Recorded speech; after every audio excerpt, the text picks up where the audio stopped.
Teman-teman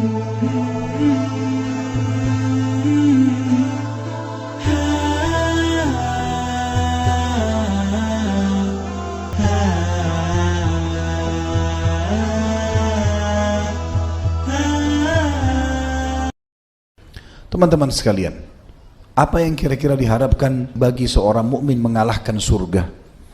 Kalau di antara kita yang hadir di sini teman-teman sudah tahu tentang surga dan tahu tentang neraka, minimal bacalah. Satu hal yang sulit untuk dibayangkan. Memang betul-betul seperti yang Allah sampaikan, ma la ainun ra'at wa la udhunun sami'at wa la khatar ala qalbi bashar.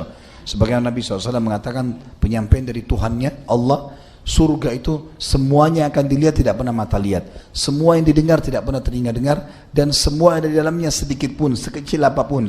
Sampai ulama hadis mengatakan sebutir pasirnya pun tidak akan pernah terlintas di hati manusia.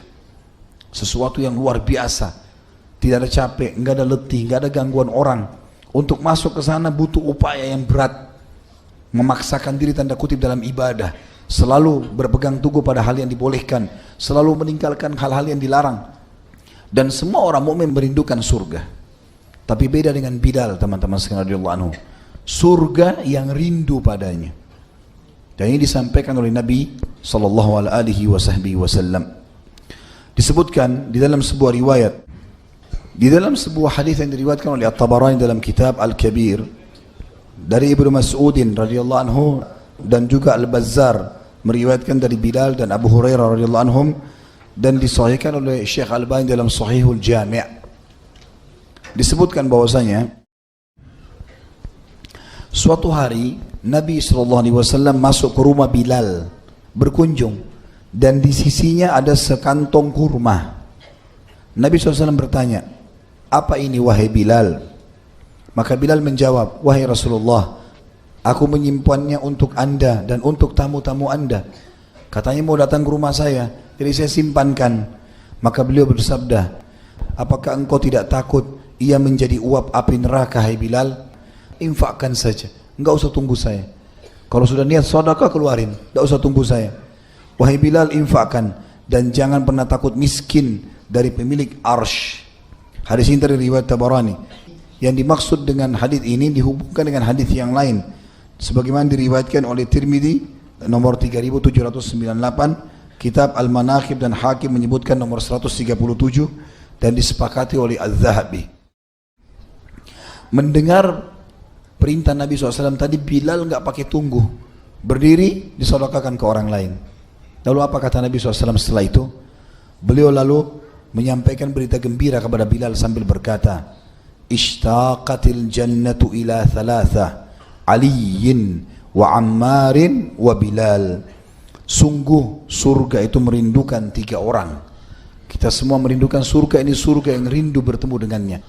Ini bukan cuma sekedar jaminan masuk surga teman-teman sekalian.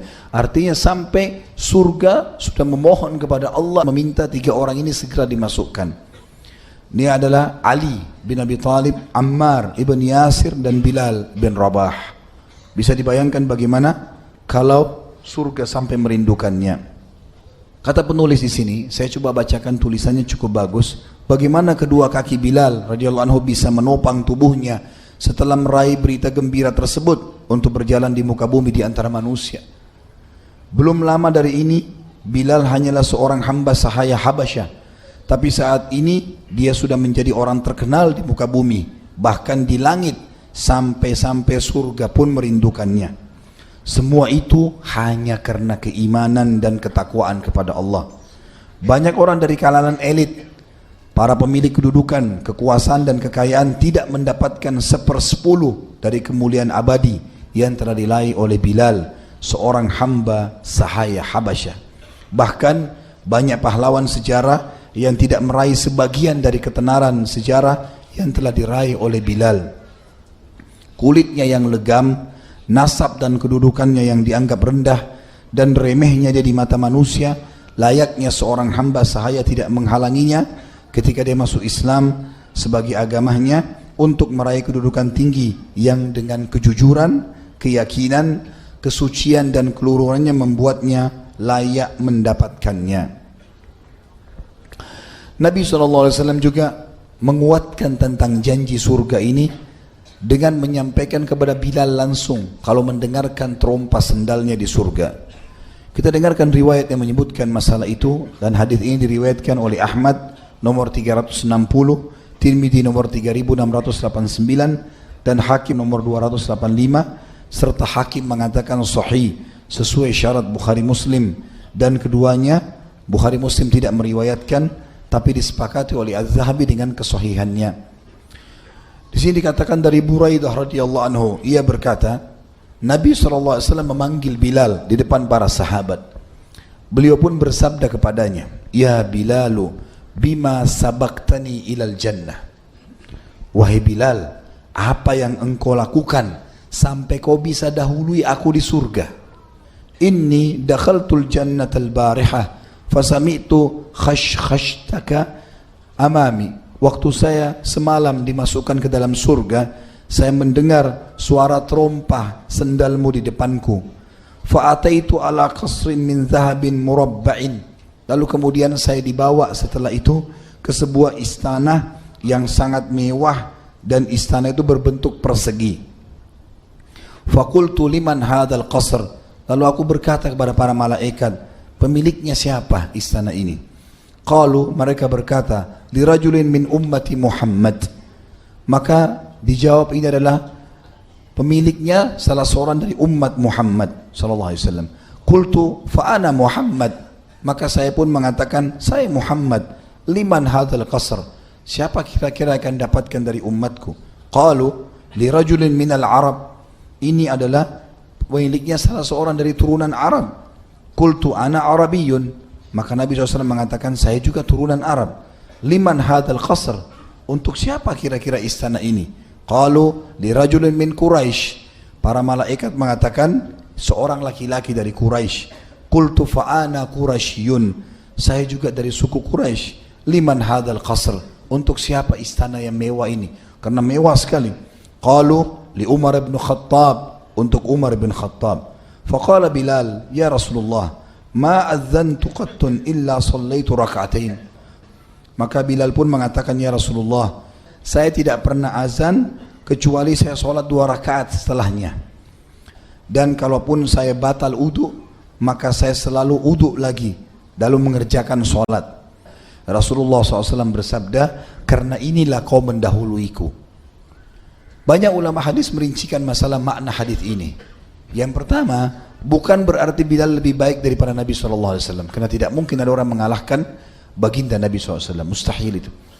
Tapi di sini yang dimaksud dengan Nabi SAW, engkau mendahuluiku, artinya ada satu amal yang kau dahului mengerjakan. Maka kata Nabi SAW, apa yang kau kerjakan? Bilal menjawab, setiap kali aku selesai azan, pasti sholat 2 rakaat. Setiap kali aku batal wudu, aku wudu lagi, aku sholat 2 rakaat. Maka Nabi mengatakan, dengan inilah kau mendahuluiku. Makna hadis kata sebagian ulama adalah, Bilal mengerjakan sholat sunnah wudu waktu itu, sementara belum ada perintah. Tidak ada perintah untuk itu, dia berusaha mengerjakannya. Dan ini teman-teman tidak masuk dalam perbuatan bid'ah. Kenapa? Karena Nabi SAW masih hidup. Dikatakan bid'ah kalau Nabi sudah meninggal. Selama Nabi masih hidup ini tidak masuk dalam perbuatan bid'ah. Karena wahyu lagi turun. Terbukti perilaku ini dibenarkan oleh Nabi SAW karena sesuai dengan wahyu. Sebagaimana juga kalau ada perilaku-perilaku sahabat tidak sesuai dengan wahyu, Nabi SAW tegur, disuruh tinggalkan. Jadi maknanya adalah sholat sunnah wudu ini memang belum saya kerjakan. Berarti di sini bukan Bilal mendahului Nabi SAW di surga berarti dia lebih mulia, enggak. Tapi maksudnya adalah perilaku yang kau kerjakan Bilal, sholat sunnah wudu itu kau mendahuluiku dalam mengerjakannya. Dan ini sekali lagi bukan bid'ah. Kenapa? Karena Nabi SAW masih hidup. Kalau Nabi masih hidup tidak ada perbuatan bid'ah. Karena bid'ah adalah yang tidak dicontohkan, yang tidak diajarkan Nabi SAW dan para sahabat setelah Nabi SAW meninggal.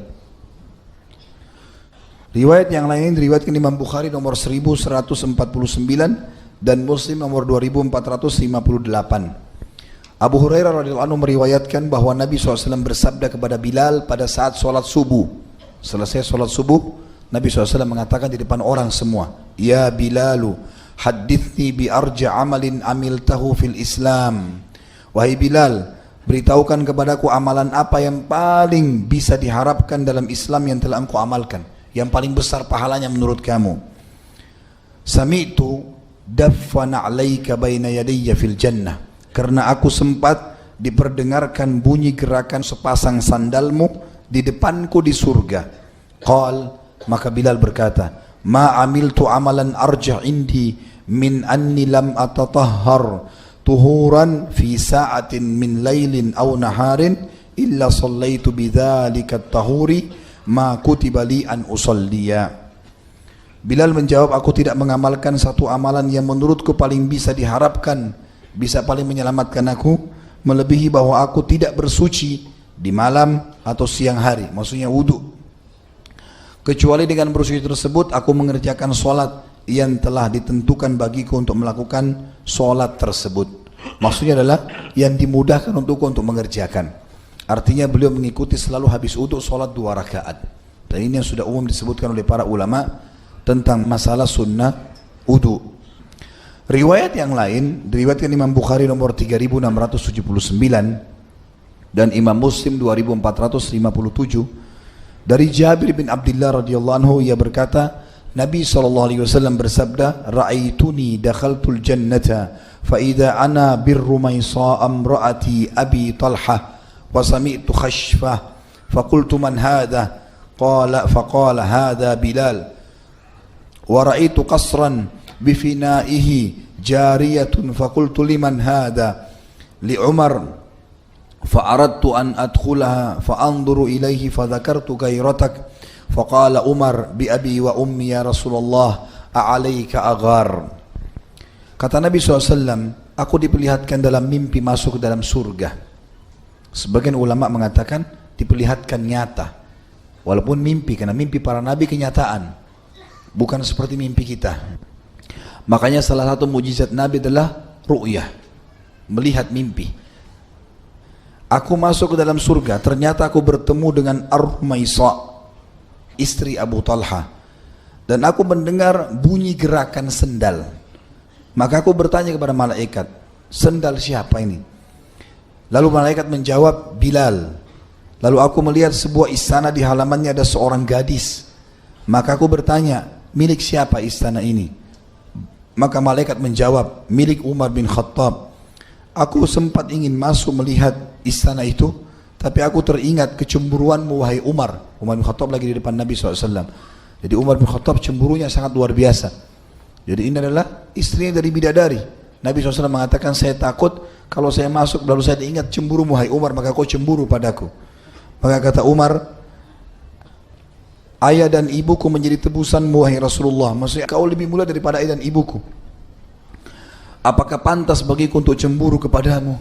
Artinya itu aku tidak mungkin cemburu.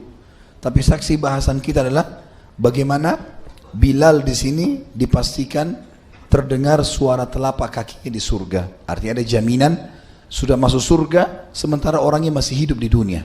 Dan kata ulama ada 13 orang atau lebih dari 13 orang, tapi 13 orang yang pasti disebutkan namanya dari 10 orang sahabat ini yang dijamin masuk surga: Abu Bakar, Umar, Uthman, Ali, Talha, Zubair, Abdurrahman bin Auf, Sa'ad bin Abi Waqqas, Sa'id bin Zaid, Abu Ubaidah bin Jarrah. Ini semua ditambah lagi dengan 3 orang yang sudah pasti disebutkan tadi, ya.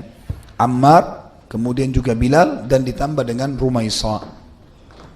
Tentu ada yang lain, tapi 13 orang ini dapat jaminan langsung dari Nabi SAW. Artinya mereka masih hidup, sudah dipastikan di dalam surga. Penulis berkata, semua ini termasuk buah dari mendawamkan atau penjagaan, mendawamkan amal saleh, balasan suatu amal sesuai dengan jenis amal itu sendiri.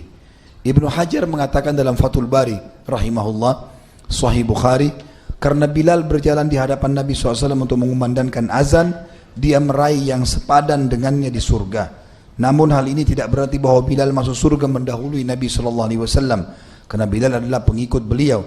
Sepertinya Nabi SAW mengisyaratkan konsistensi Bilal di atas apa yang dia pegang selama ini dalam hidupnya, dan tetap dekat kedudukannya dengan Nabi SAW. Dan di sini menunjukkan keutamaan besar bagi Bilal yang tidak disebutkan untuk sahabat Nabi yang lain.